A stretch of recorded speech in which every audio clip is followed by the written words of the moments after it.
3 दिन के बाद नीट की परीक्षा दोबारा संपन्न होने जा रही है। इस विषय को लेकर जहां एक तरफ सारे छात्र पूर्ण मनोयोग से परीक्षा की तैयारी कर रहे हैं, सरकार पूरी संवेदनशीलता और सतर्कता के साथ इस पूरी प्रक्रिया को व्यवस्थित रूप से संपन्न करने के लिए कमर कसे हुए है। जहां एक तरफ सरकार संवेदनशीलता से काम करती हुई दिखाई पड़ रही है, वहीं कांग्रेस पार्टी और नेता प्रतिपक्ष श्री राहुल गांधी ऐसा प्रतीत हो रहा है कि संवेदनशीलता के स्थान पर कुटिलता का प्रयोग करते हुए दिखाई पड़ रहे हैं। मैं उनसे पूछना चाहता हूं कि यह परीक्षा से पूर्व के आखिरी 72 घंटे, जिस समय कोई भी परीक्षार्थी पूरे एकाग्र चित्तता के साथ मानसिक दृष्टि से तनाव मुक्त होकर अंतिम चरण की तैयारी करना चाहता है, उस समय आप इस प्रकार का आयोजन करके छात्रों की एकाग्रता को भंग करके उनके मन में भय, तनाव और उत्तेजना उत्पन्न करके उन्हें मानसिक यातना क्यों देना चाह रहे हैं? राहुल गांधी जी, राजनीति करने के बहुत अवसर मिलेंगे। 21 के बाद भी राजनीति हो सकती है। हमारा सीधा सवाल आपसे यह है कि आप इन्हीं आखिरी के 72 घंटों में राजनीति क्यों करना चाह रहे हैं? और जिन छात्रों को आप अपने साथ ले जा रहे हैं या जिन छात्रों को बुला रहे हैं, क्या उनको आप इस परीक्षा के लास्ट समय में, in the last leg of their preparation, when they need full concentration, you want to create a distraction just in order to fulfill your political ambition? मैं ये भी राहुल गांधी जी से कहना चाहता हूं कि हमने माना कि आप छात्र जीवन में भी असफल रहे।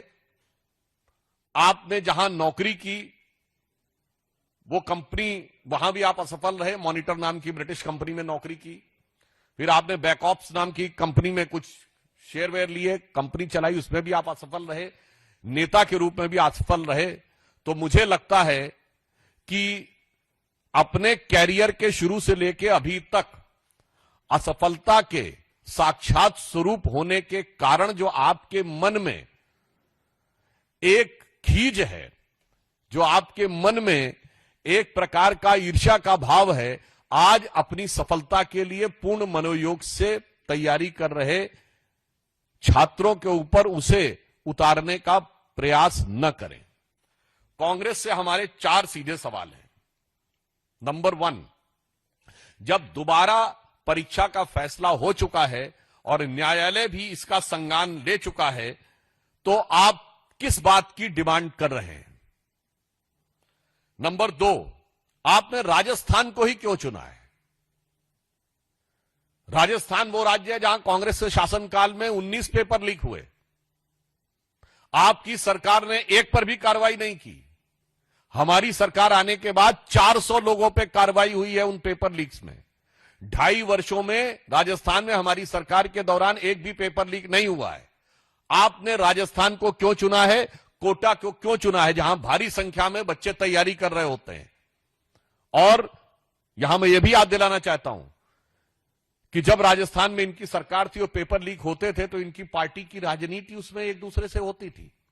पायलट साहब का फेमस बयान याद करिए कि पेपर लॉकर में थे, लॉक से बाहर आ गए, ये तो जादूगरी है। तो अशोक गहलोत जी ने कहा था, मैं जादूगर हूं, मैं सब ठीक कर सकता हूं। तो मैं राहुल गांधी से पूछना चाहता हूं, कहीं आपने राजस्थान में, अब कुछ दिन पहले अशोक गहलोत जी ने एक बयान भी दिया है कि मैं राष्ट्रीय अध्यक्ष होना चाहता था मगर होने नहीं दिया गया, तो कहीं ऐसा तो नहीं कि राजस्थान में कांग्रेस की अंदरूनी राजनीति भी एक कारण है जिसके लिए आप छात्रों की भावनाओं के साथ खेल करना चाह रहे हैं?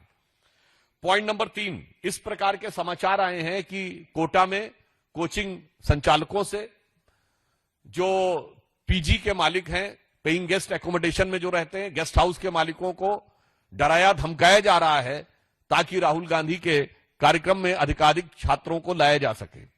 तो मैं उनसे पूछना चाहता हूं कि परीक्षा तैयारी के इस अंतिम चरण में छात्रों को आप डिस्ट्रैक्ट करके पुनः मानसिक यातना क्यों देना चाह रहे हैं और उनको तैयारी से डाइवर्ट क्यों करना चाह रहे हैं।